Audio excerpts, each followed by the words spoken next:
Já estamos de volta com o Hora Geral e aqui ao meu lado, Luciano Cassione, secretário do Meio Ambiente daqui da cidade de Santos. Tudo bem, Luciano? Prazer em tê-lo aqui no programa Hora Geral. Já fazia um bom tempo que a gente estava para chamar, mas você, agenda, reunião em São Paulo, atarefado com uma secretaria tão importante que é do Meio Ambiente, mas arrumou um espaço para conversar com os nossos telespectadores. Você, a gente tem que sempre atender o teu convite e hoje finalmente eu consegui arrumar esse espaço e é sempre um prazer estar aqui com você, com os telespectadores da Santa Cecília. Luciano, tem como você rapidamente fazer um balanço, apesar de já estarmos em 2014, como foi esse primeiro ano à frente da Secretaria? Por que eu te faço essa pergunta? Porque você, quando chegou, você tem que arrumar a casa, você tem que conhecer o que tem, quais são os projetos e contratos, porque esses contratos não foram renovados, ou seja, já deu para colocar a casa em ordem para que a população veja que nesse ano de 2014 a Secretaria de Meio Ambiente vai estar ao lado da população? Já deu, essa pergunta é importante, Douglas, porque, como você falou, a gente quando chega, né, primeiro ano do mandato do prefeito Paulo Alexandre, eu fui convidado para ser o secretário de Meio Ambiente, quando a gente chega na secretaria, a gente tem que se situar e ver em que condições a secretaria estava, né? Como você falou, os contratos que estavam vigentes ou que estavam vencendo, se tinha contrato para algumas situações, como que estavam sendo prestados certos serviços e, tendo visto tudo isso, o que fazer, né, para deixar a casa em ordem.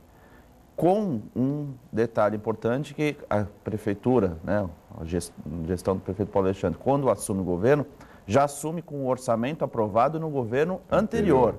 Ou seja, a engenharia financeira, orçamentária, não foi feita pelo prefeito, mas sim pelo antecessor. Então a gente assume até com essa, não digo dificuldade, porque em algumas situações estava, vamos dizer, corretamente o orçamento para a gente poder aplicar. Mas às vezes não é a prioridade que a gente teria a partir do momento que a gente assume.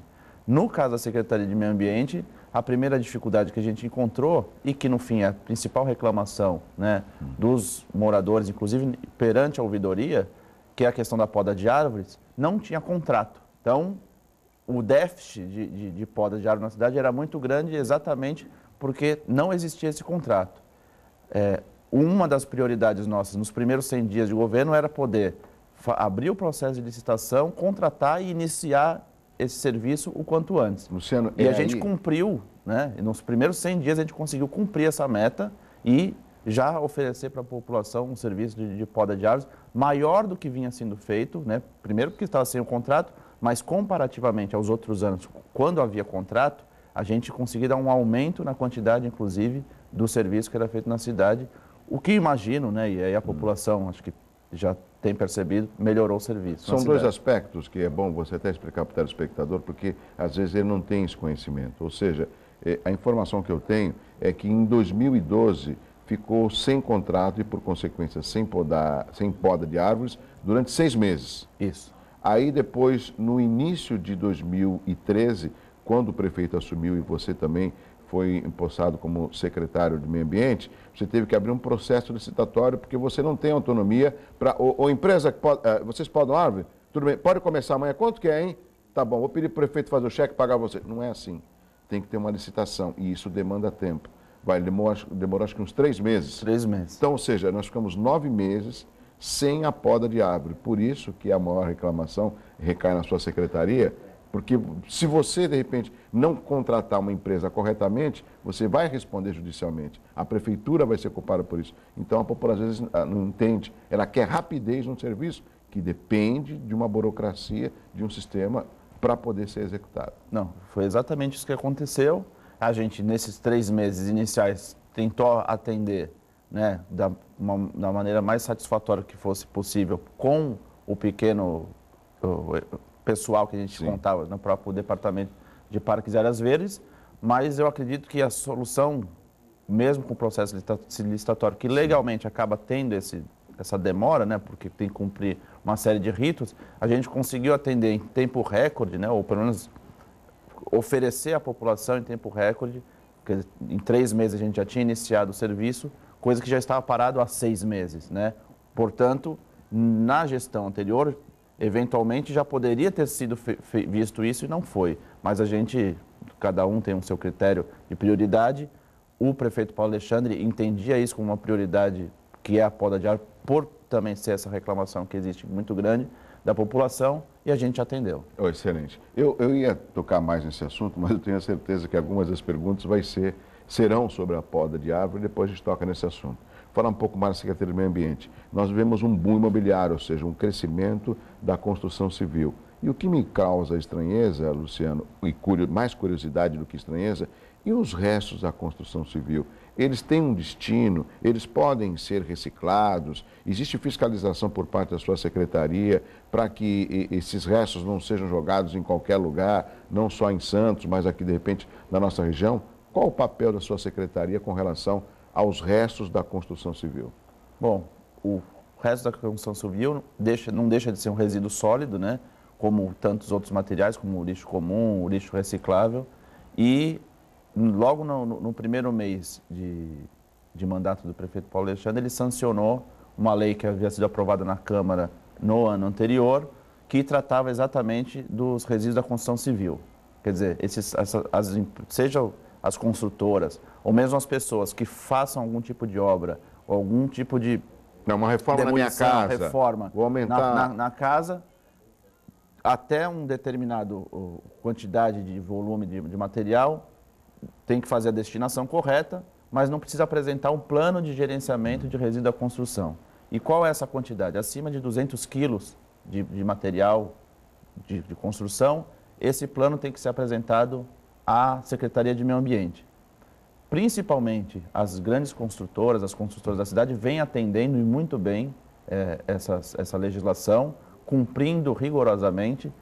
Quando, claro, eventualmente existe uma falha ou outra, existe a fiscalização para verificar o problema e solicitar que seja resolvido. Sim. Ou então, se não é resolvido, punir, né? Quer dizer, existe uma intimação, uma multa, mas nesse sentido, as grandes construtoras, as construtoras vêm trabalhando de uma forma adequada.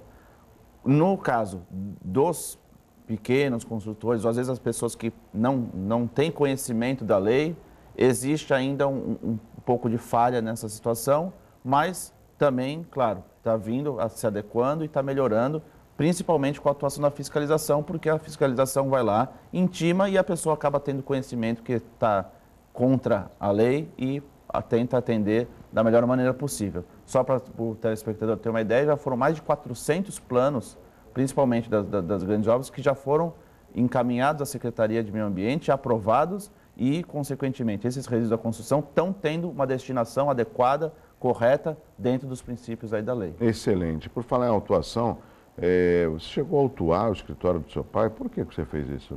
É um momento até público. Não, vocês são pessoas públicas, falar, explicar.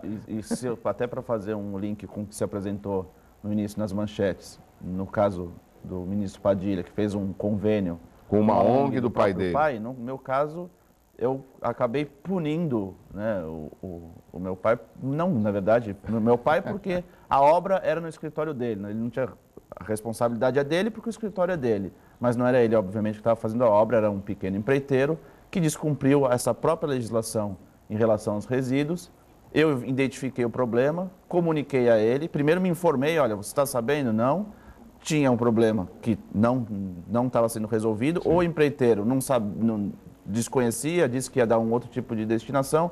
Eu avisei ele, falei, não vai ter como, tem que multar, porque está... Você multou ou só autuou? Multei, foi multa mesmo. E ele entendeu, falou, se está errado, tem que multar, você está certo, eu não tenho nem o que discutir. Agora, então, pelo pouco que eu conheço o Vicente Cassione, agora vai pegar mais no seu pé. Porque ele fala, tá vendo, eu estou em tal lugar, tem tal coisa, você não viu isso? Porque tem o revés. Não, mas aí eu acho também como munícipe, como qualquer munícipe, Sim. Ele também tem o direito de fazer solicitações e reclamar daquilo que encontra de errado, e isso é natural, e a gente tem que, como poder público, agente público, atender, se não 100%, mas na medida possível daquilo que a gente pode identificar e fiscalizar. Você sabe, Luciano, o telespectador também já está ligando aqui no 3041-6777, eu me lembro, era emblemático, acho que próximo de uma eleição, ou no último ano do mandato do então prefeito Jânio Quadros, em São Paulo, que ele começou a sair na rua com os policiais multando os carros que estavam em cima da calçada. Essa cena para mim foi emblemática. Aonde que eu quero chegar? Às vezes é difícil você ver o homem público, seja o prefeito, em ação na rua. Você vê mais o prefeito onde? No gabinete, atendendo, cumprindo aí a sua agenda, mas dificilmente você não vê um prefeito na rua. Isso é importante até para que haja uma proximidade com o munícipe, né? Essa sua atitude é uma atitude de uma pessoa sensata e eu acho que esse teu exemplo acaba até mostrando para outras pessoas, falei, pô, ali eu tenho que agir corretamente, aí eu tenho que seguir a lei. E o que é fácil, o que é correto para você, tem que ser o correto para todos, né? Não pode haver nenhum tipo de distinção. A gente observa que uma mudança se faz, às vezes, cortando na própria pele, como se fala literalmente, né? E a gente sabe que a gente fala de meio ambiente, por exemplo, essas altas temperaturas, os especialistas dizem que isso já é um efeito da própria natureza, que lá atrás a gente não teve esse tipo de preocupação. Ah, não tem problema. A natureza acaba dando a resposta. E não se fala tanto no meio ambiente como se falava há alguns anos atrás. Por que esses temas como meio ambiente, efeito estufa e Agenda 21 sumiram do dicionário do brasileiro e também da mídia, Luciano? Eu não digo que sumiram, mas infelizmente, até por causa desse crescimento que tanto se fala que precisa ter de uma maneira geral para o Brasil, o próprio governo federal fala muito nesse desenvolvimento econômico e se esquece que para fazer o desenvolvimento econômico ele tem que ser um desenvolvimento sustentável. Não adianta simplesmente crescer economicamente como a China, né, e você simplesmente causar grandes danos ao meio ambiente que podem se tornar irreversíveis e depois impossibilitem no futuro a qualidade de vida ou a própria vida, né, no local. E quer dizer, todo aquele desenvolvimento econômico, toda aquela pujança econômica se torna inócua porque simplesmente você não vai conseguir viver naquele local. Então é necessário que seja feito, sim, claro, todo mundo quer que o país, o estado, a cidade se desenvolva, mas respeitando aí a legislação, o próprio meio ambiente, né? Não a legislação ambiental, mas o meio ambiente em si, para garantir aí, até é a frase mais famosa, mas garantir, né, o meio ambiente não só para a gente que está aqui, mas também para as futuras gerações. Luciano, já tem algumas perguntas, mas rapidamente quero terminar de formular outras indagações para você. Com relação, o prefeito esteve aqui no dia 24, sexta-feira, e teve uma pergunta de uma ONG que cuida de reciclagem de lixo, de reciclagem exatamente de materiais recolhidos, e ele falou como poderia fazer uma parceria com a prefeitura, até o prefeito falou assim, é só procurar a Secretaria do Meio Ambiente. E eu lembrei dessa pergunta e eu já vou te repassar. Como que essas ONGs elas podem auxiliar na reciclagem do que é recolhido aqui na cidade de Santos? Porque, além de ser rentável, você acaba dando uma atividade, uma profissão para esses cooperados, entendeu? Existe alguma parceria, algum projeto da sua secretaria nesse sentido? Bom, existe. Primeiro, você falou que o prefeito disse que era importante procurar a secretaria, é mesmo. E fazer também uma ressalva, como você falou da situação do ex-prefeito Jânio Quadros. O prefeito Paulo Alexandre fica muito na rua, vai muito para a rua, tem muito contato com a população. Criou o projeto Viva o Bairro, que todo o prefeito, os secretários e vários agentes do poder público estiveram uma série de bairros da cidade para identificar os problemas, para resolver os problemas e apresentar aquelas soluções que são para médio e longo prazo para a cidade. Então, ele é um prefeito atuante, não só dentro do gabinete, mas principalmente fora, para atender os anseios da população. Acho que é importante sempre a gente colocar.